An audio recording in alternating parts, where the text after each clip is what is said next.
Quoi à ce signe qui met en pratique en tant que musulman. Je voudrais que tu reviennes dans le deuxième verset, dans le Surat al-Baqarah, à partir du premier verset jusqu'à cinquième verset. Qu'est-ce qu'Allah a dit, mais pourquoi il va entrer au paradis? Alhamdulillah, le frère m'a donné une référence que je vais lire ici. La Surat 2, on appelle Baqarah, ou bien la vache en français. C'est le nom c'est le titre de la Sourate. Il y avait un frère chrétien ici là, qui avait dit que dans le Coran, il y a les fourmis qui sont les prophètes, il y a les vaches, il y a les abeilles, ainsi de suite. Non, ce sont les titres de la Sourate. Il y a un événement qui est passé dans la Sourate, c'est pour cela qu'on a nommé la Sourate la vache. Il y a une histoire de la vache ici dedans. C'est pour cela qu'on appelle ça comme ça, juste pour un repère. On se repère par ce nom, c'est tout. Ok, je vais lire. À partir de verset 2. Non. C'est le livre au sujet duquel il n'y a aucun doute. Le livre là, c'est le Coran. Au sujet du Coran là, il n'y a pas de doute. Pour ceux qui doutent, qui pensent que ouais, le prophète Mohammed, s'il y a les doutes, va interroger les chrétiens. Mais Allah dit que le Coran n'a pas de doute. Ça veut dire que Allah a balayé tout ça. Il continue. C'est un guide pour les pieux. Allah précise bien. Le Coran est un guide pour les pieux. Ça veut dire que si tu es incrédule là, le Coran ne va pas t'aider. Si tu es un grand pécheur, tu es orgueilleux, tu n'aimes pas vraiment la vérité, tu vas lire le Coran 1000 fois, ça ne va pas t'aider. Tu resteras toujours dans les ténèbres, dans l'ignorance. Parce que le Coran là, ça va guider les gens qui ont le cœur pur, les gens qui aiment vraiment la vérité. Et c'est cette vérité là qui va venir. La même chose est dit dans la Bible, n'est-ce pas? Dans la Bible, si je me rappelle bien, Matthieu chapitre 5, le verset 8, il est dit ceci. Heureux ceux qui ont le cœur pur, car ils verront Dieu. Donc pour voir Dieu, il faut avoir le cœur pur. Donc pour ceux qui ont vu Jésus sur la terre, ils n'ont pas encore vu Dieu. Mais il faut avoir le cœur pur pour voir Dieu. Donc je corrige encore ceux qui disent que Jésus c'est Dieu. Je continue la lecture. Il est dit ici. Qui croient à l'invisible et accomplissent comme il faut la salat et dépenser dans l'obéissance à Allah de ce que nous leur avons attribué. Ici, là, qu'est-ce qu'on appelle la salat? C'est les 5 prières quotidiennes que nous faisons tous les jours à la mosquée. C'est ça qu'on appelle la salat. Puisqu'il n'y a pas un mot équivalent avec le mot prière ou bien invocation. C'est pour cela qu'on a laissé ça comme ça, sans traduire même. Mais même si on traduit par prière, il n'y a pas de problème.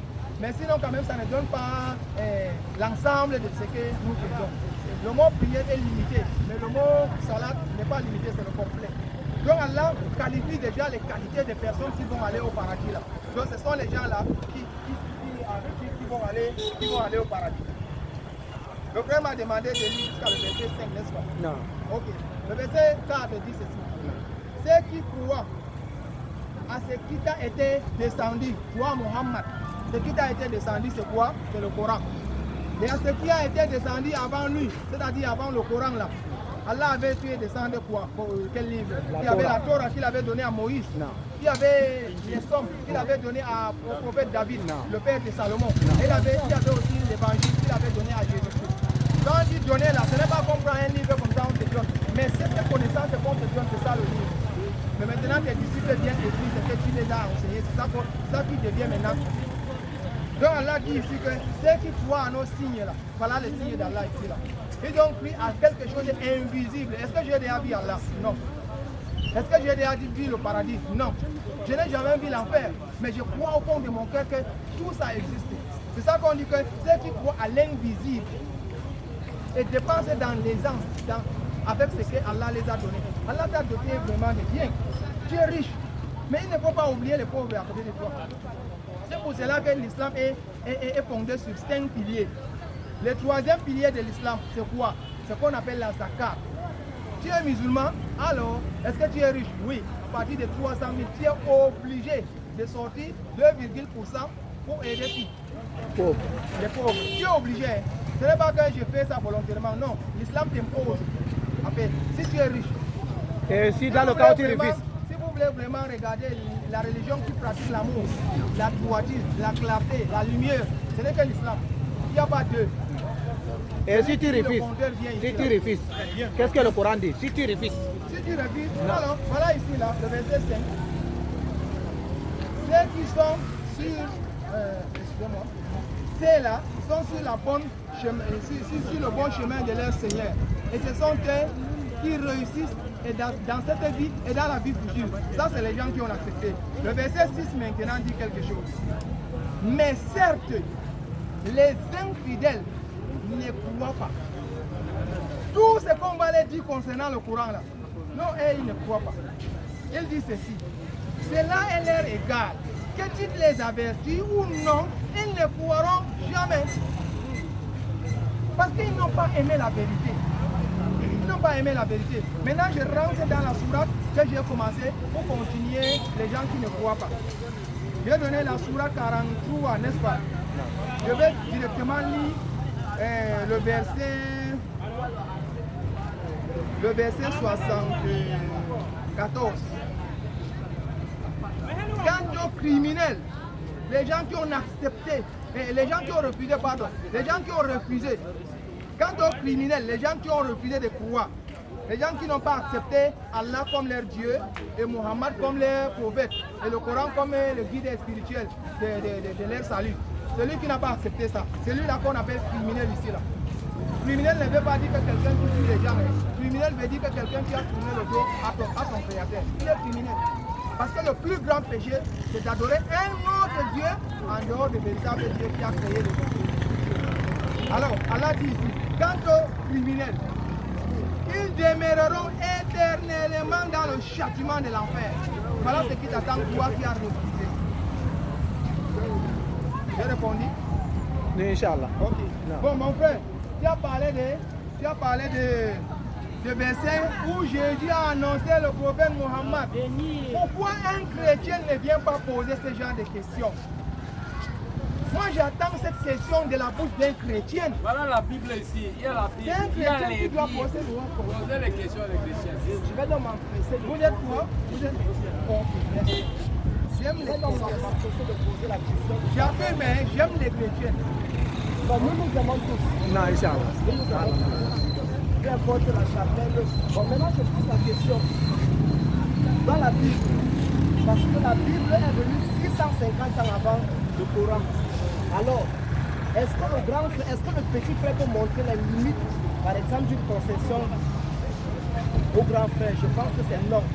Alors, où est-ce que dans la Bible, Jésus a annoncé le prophète Mohammed? Merci beaucoup pour cette question.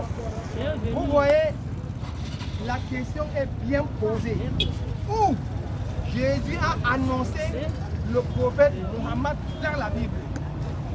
Première question que moi-même je vais d'abord me poser.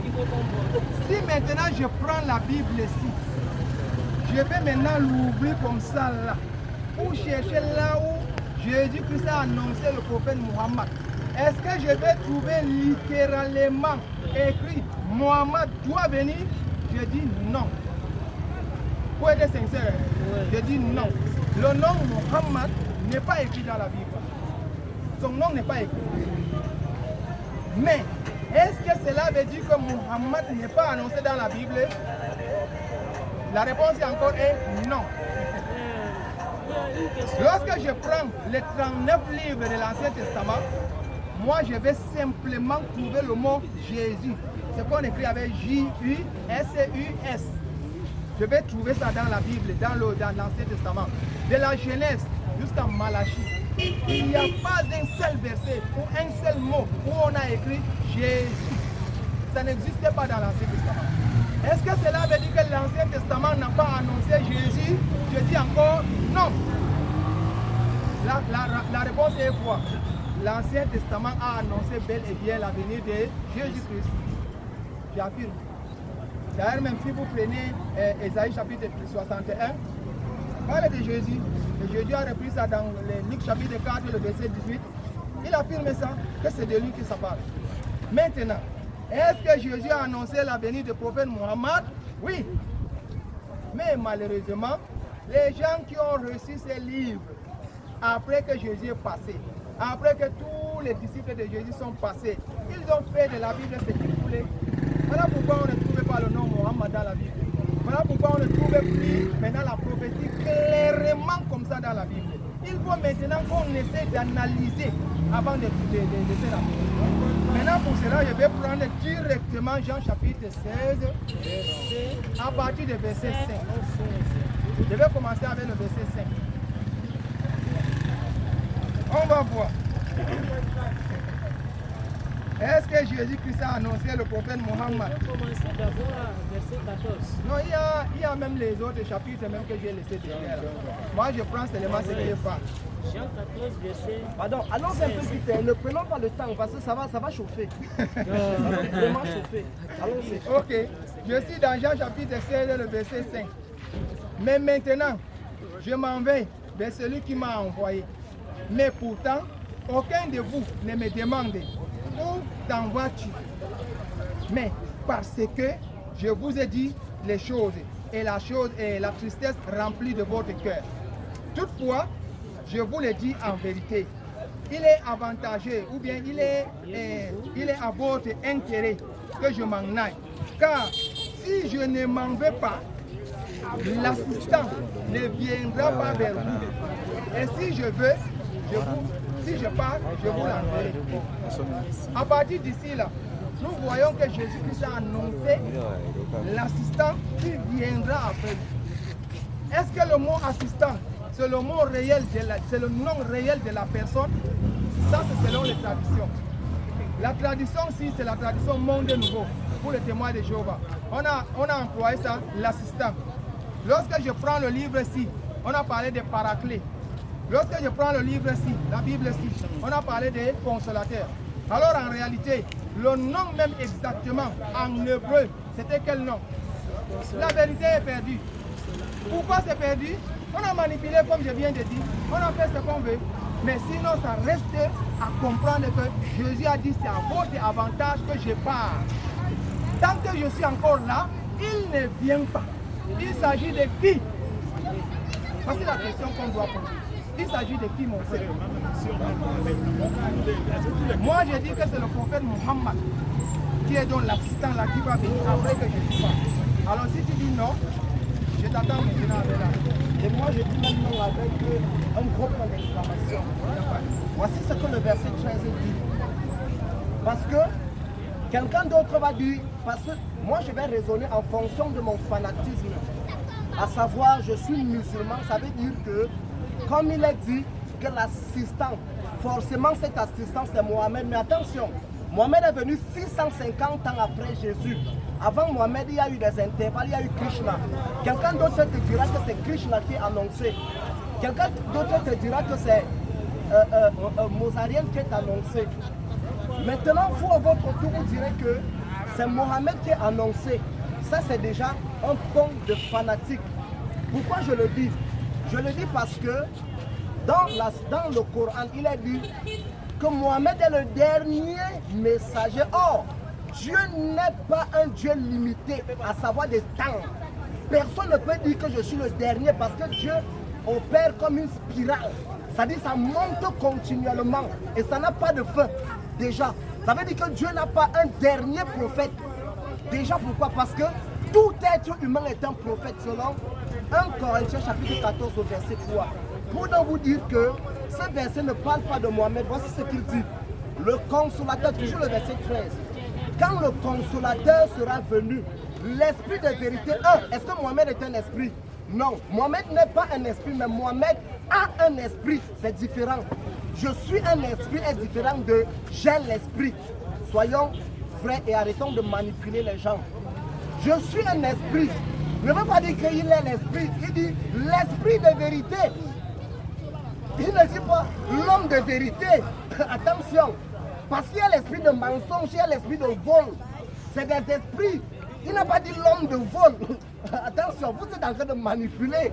Et quand on parle de paraclet, le paraclet c'est quoi? Le paraclet c'est une puissance. L'homme n'est pas une puissance. L'homme a une puissance. L'homme incarne une puissance. Donc arrêtez de manipuler et dire qu'il s'agit là de Mohamed. C'est faux. Il s'agit simplement du revêtement. Je vais vous montrer ce qu'on appelle le revêtement. En un mot. Excusez-moi. Voici par exemple l'esprit. Ce sous-vêtement. Alors, le revêtement dont il s'agit, c'est pas entre guillemets le pull au vert. C'est-à-dire que c'est une autre forme, une autre couverture, un renfort. C'est ce renfort, c'est de ce renfort que Jésus parle. Il ne parle pas d'un individu appelé Mohamed. Pourquoi? Je vais vous demander, avant Mohamed, quelle est la religion qui était pratiquée? Vous ne pourrez pas me répondre. Donc vous êtes en train de manipuler en voulant dire que c'est Mohamed, il s'agit de Mohamed. Moi je vous dirais qu'il s'agit de Krishna. Moi je vous dirais même quelque part qu'il s'agit de Bouddha. Quelqu'un va raisonner en fonction de sa chapelle. Et vous vous dites que c'est Mohamed. Or il n'est nulle part mentionné, il n'est nulle part montré les critères de Mohamed. Parce que Mohamed n'est pas un consolateur. Mohamed est appelé avertisseur. Il n'est jamais appelé consolateur. Nulle part dans le Coran, dans les 114 sourates qui existaient dans le Coran, et tous les hadiths, il n'existe nulle part où Mohamed est appelé consolateur. Ça, ce n'est pas un attribut qui lui a été donné. Mais, tu peux répondre. s'il te plaît, permets-moi mon frère. Est-ce que c'est toi qui modère? Je lui ai demandé la parole, si la reprendre, il va me faire signe. Soyons quand même courtois. Tu vas me faire perdre le champ des idées, mais attention, je suis trop élevé pour ça. Alors, Mohamed n'est donc pas, il ne sait jamais, ni lui, ni Djibril. Parce que Dieu, entre guillemets, Allah, n'a jamais parlé à Mohamed. C'est toujours Djibril qui lui parlait. Et moi, je peux aussi considérer que Djibril, là, c'était un démon. Bien sûr. Et nulle personne ne va me dire que c'était Dieu, c'était un ange de Dieu. Parce que personne, lui-même, permets-moi. Mohamed, c'est lui qui dit que c'est Djibril, l'ange de Dieu qui lui a parlé. Mais qui peut prouver que c'est l'ange de Dieu? Moi, c'est pas me lever un bon matin et vous dire que Dieu m'a parlé. Mais attention, qui était avec moi quand Dieu me parlait? Quelles sont les preuves que c'est Dieu qui me parlait? Je peux d'abord arrêter là pour ma première prise. Merci beaucoup pour le frère. Il a beaucoup parlé. Il a dit que ce n'est pas Mohamed tout court. Mais moi j'ai demandé, il s'agit de qui? Il n'a pas encore dit. J'ai répondu, j'ai dit c'est le revêtement, c'est une puissance surnaturelle à une autre dimension. Parce qu'il y a cette dimension. Et là il s'agissait de la dimension glorieuse, la 6e dimension.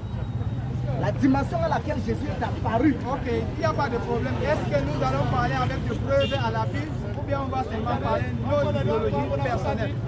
Dans ce cas, on ne doit pas apporter les idées personnelles. Le frère a dit que Mohamed n'est pas un esprit, mais Mohamed a un esprit.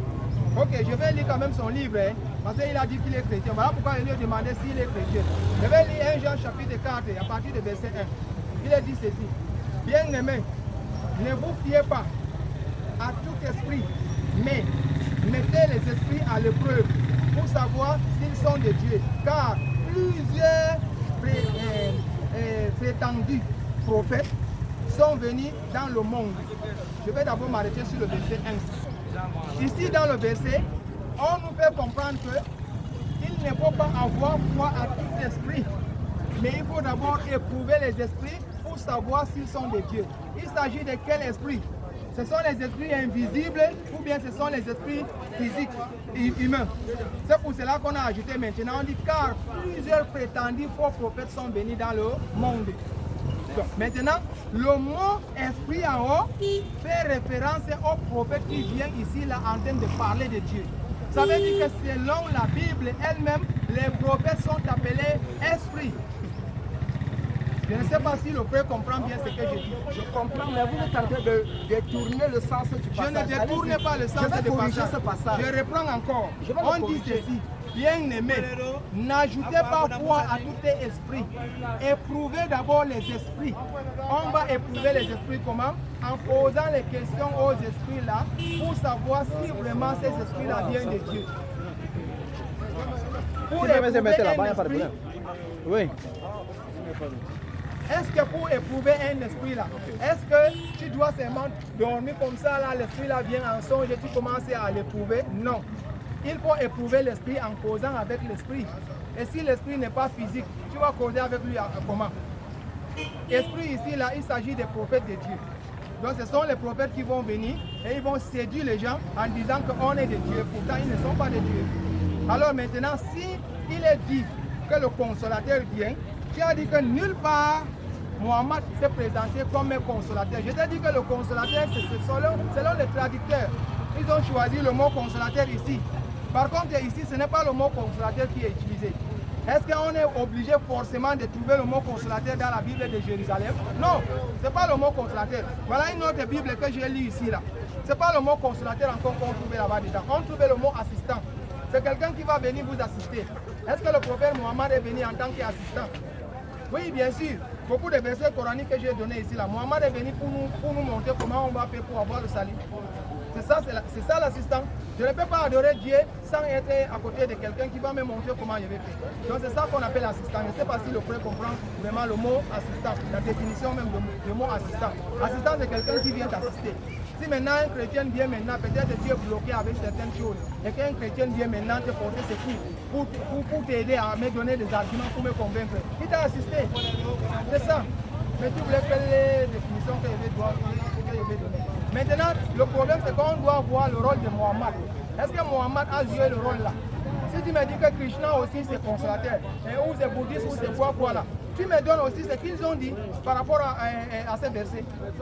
Il faut que tu appelles maintenant un bouddhiste, il vient ici, ou bien un hindou, il vient ici, il vient maintenant défendre ça en disant que ça parle de sa part. Mais moi je dis que ça parle de Mohammed, et je vais le prouver avec le Coran chapitre 62, le verset 6. C'est Jésus-Christ qui a parlé et que Allah a repris maintenant ce que Jésus avait dit, il a dit ici. Et il a dit que qu'est-ce qui prouve que Mohammed a posé avec Allah? Mais mon frère, je ne sais pas si tu es vraiment quelqu'un qui vient d'entendre parler du Coran. Si maintenant on veut prendre le Coran, on lit le Coran, on voit ce que le Coran a dit. Et on peut laisser le Coran pour poser encore la question. Où Allah a parlé de Mohammed? Mais le Coran dit ça. Tu veux que je trouve la preuve là où? Ou bien peut-être quelqu'un qui est venu de nulle part, qui vient maintenant me prouver, ou bien comment, je ne sais pas. Mais sinon, je vais d'abord m'arrêter ici. Là. Le frère m'a donné un passage de la Bible ici, là, dans l'Ancien Testament. Mais j'ai encore d'autres. Mais je vais d'abord m'arrêter ici. Là. Je veux que tu me dis.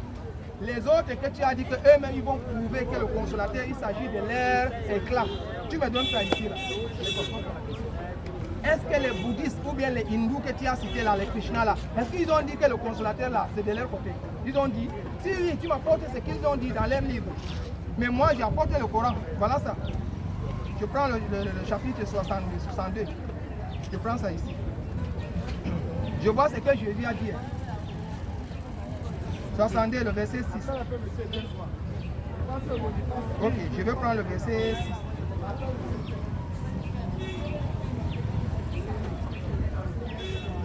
Voilà, excusez-moi, c'est 61, je me suis trompé. 61, verset 6. Quand Jésus, fils de Marie, Jésus, fils de Marie, là, c'est qui? C'est Jésus-Christ, celui qui est né à Bethléem, celui qui parlait ici. Il avait dit ça dans l'enseignement que Dieu lui avait donné avant de quitter la terre. Maintenant, Allah qui l'a envoyé a repris ce qu'il avait dit et il a dit ça à Mohammed. Voilà, c'est ici, c'est le Coran. Si tu dis que le Coran ment, moi je me décharge. Je lis simplement ce que dit le Coran. Mais si tu dis non, ce n'est pas ça, le reste là, ça te concerne. Voilà ce que Jésus a dit ici. Quand Jésus, fils de Marie, dit, oh enfants d'Israël, il a été envoyé aux enfants d'Israël. Il a dit, oh enfants d'Israël, je suis vraiment le messager d'Allah envoyé à vous. Confirmateur de ce qui est dans la Torah et antérieur à moi et annonciateur d'un messager à venir après moi. Il a dit après moi. Ça veut dire que si je suis là, le messager là ne vient pas. Il faut que je parle d'abord, le messager là vient. J'ai pris Jean chapitre 17, Jean chapitre 16, le verset 7 dit la même chose. Jésus a dit que tant que je suis là, il ne vient pas. Quand je pars, il vient. Tu m'as dit non, ce n'est pas lui. Bon, maintenant je t'attends alors. Tiens la parole. Vous avez cité plusieurs versets en les sortant de leur contexte. Et j'ai dit, lorsqu'on sort un verset dans son contexte, ça devient un prétexte. Déjà, il faut qu'on soit d'accord.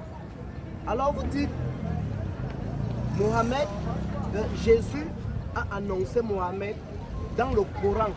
Et il a clairement dit, son nom sera Hamad. D'accord. Mais pourquoi est-ce que la Bible qui vient avant le Coran, je précise encore le nombre d'années, 6 siècles et demi, Jésus n'a pas parlé de Hamad. Est-ce que Jésus, après avoir vécu 650 ans avant Mohamed, est revenu dire à Mohamed 650 ans, il avait déjà, si on va parler du matériel, il avait déjà pris, Jésus n'était plus là. comment encore Jésus va venir dire à Mohamed, viendra dire que Mohamed, son nom c'est celui qui va me remplacer, c'est Mohamed, alors qu'il n'est plus là depuis 650 ans. Déjà, c'est une fausseté absolue. Mais même moi, mon frère, pourquoi vous aimez me couper? Pourquoi? Ça va brouiller, vous allez devenir chrétien. Jésus, ça est le sauveur. Seulement Jésus. C'est l'unique voie pour le salut. Parce que, regardez, ça va me dépasser, non? Tu vas venir. C'est une parenthèse. Oui, non. Pour le moment, c'est l'élève qui est en train de continuer à échanger. Mais lorsque ça dépasse l'élève, n'est-ce pas, il faut s'appeler, tu vois. Je voulais simplement vous souligner que il a dit que Allah est sur le bon chemin. Il est sur le chemin. Mais Jésus dit qu'il lui, il est le chemin. Donc c'est Allah qui suit Jésus parce que Jésus est le chemin. Attention, je voulais déjà vous souligner ça. Donc si vous n'avez pas Jésus comme salut, vous êtes purement égaré. Certainement, monsieur l'imam. Alors je voulais donc... s'il te plaît, parenthèse. Tu as dit que Allah est sur le droit chemin. S'il te plaît, apportez-nous le verset là ici. Où il est dit Allah est sur le droit chemin. Il est dit dans le Coran, Allah est sur le droit chemin. Parce que j'ai dit que je ne veux pas une idéologie personnelle. Il faut qu'on regarde les Écritures. Allah est sur le droit chemin. Vous avez entendu? Il faut qu'il donne le verset. Où Allah est sur le droit chemin. Et que si Allah est en train de suivre, parce que je dis le chemin.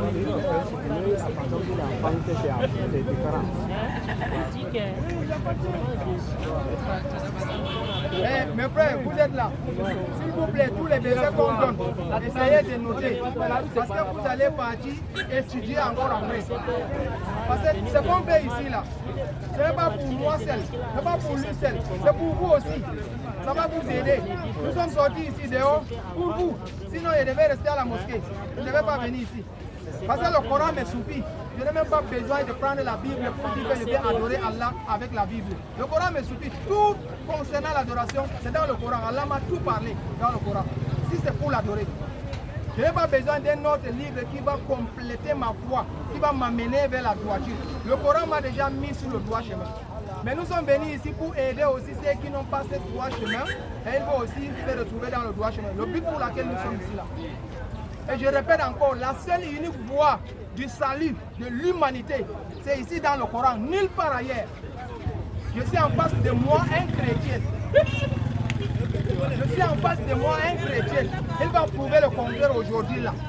Le salut se trouve dans le Coran, nulle part ailleurs. Permettez, voilà, prenez. Prenez. C'est dans la sourate de, je crois que c'est la haute. Il dit, je place ma confiance en Allah. Mon Seigneur est le vôtre. Il n'y a pas d'être vivant qui ne tienne pas son toupet. Mon Seigneur, c'est-à-dire Allah, est sur le droit chemin. Mon Seigneur est sur le droit chemin. Mais Jésus lui dit qu'il est le chemin. Ça veut dire que Allah suit Jésus. Okay. Je veux que tu me donnes la référence. Il dit sur la Hud. Verset combien? 56. La Hud, verset 56. Oui, mon frère. Quand Jésus est le chemin, la destination c'est quoi? Le verset 56. Je ne peux pas, je me concentre d'abord sinon. Le verset 56, oui.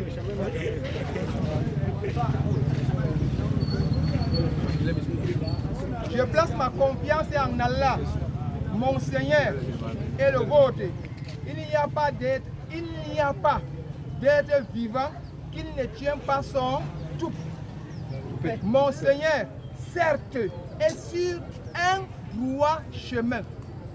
Il est sur un droit chemin. Allah est sur le chemin. Mais comment Dieu peut être sur le chemin? Il va expliquer le verset.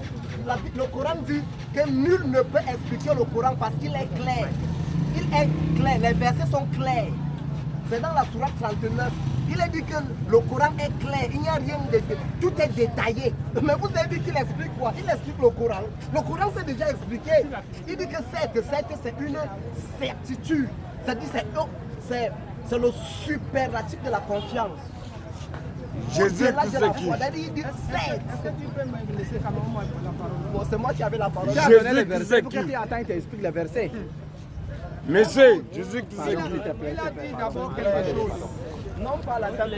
Il a d'abord dit quelque chose. Je ne sais pas s'il va dire son contraire maintenant. Il a d'abord dit que si on sort le verset dans son contexte, on fait de ces versets le prétexte. Mais on va égarer les gens. C'est ce qu'il a dit. Hein. Moi, je lui ai demandé qu'il reprenne d'abord le verset, il lit. Et que moi-même, je lis et je donne ce que j'ai compris avec ce qu'il a compris. Et on voit maintenant qui a donc la bonne compréhension par rapport à ça. Je peux aussi avoir une mauvaise compréhension. Hein. Bon, voilà ce que dit le verset. Si vous détournez, voilà que je vous ai transmis le message que j'étais chargé de vous faire parvenir. Et mon Seigneur vous remplacera par un autre peuple sans que vous ne lui nuisiez en rien. Car mon Seigneur est gardien par excellence sur toutes choses. Il s'agit de quel Seigneur qui est gardien sur toutes choses ici là? Il s'agit de Seigneur qui est là-bas en haut, qui est donc sur le droit chemin. Il s'agit de quel chemin? Il s'agit de quel chemin? Donc Jésus-Christ est le chemin. Et Allah est sur le chemin. Ça veut dire que Allah est sur Jésus. Ça c'est la compréhension du frère. Parce que Jésus est le chemin. Maintenant Allah est sur Jésus. Ils vont aller où? Parce que Allah, maintenant Jésus qu'on dit Allah, ils vont aller où? Mon frère, il ne faut pas comprendre les choses comme ça mal. Regardez, lorsqu'on parle du chemin, on parle de quel chemin ici? On parle de quel chemin?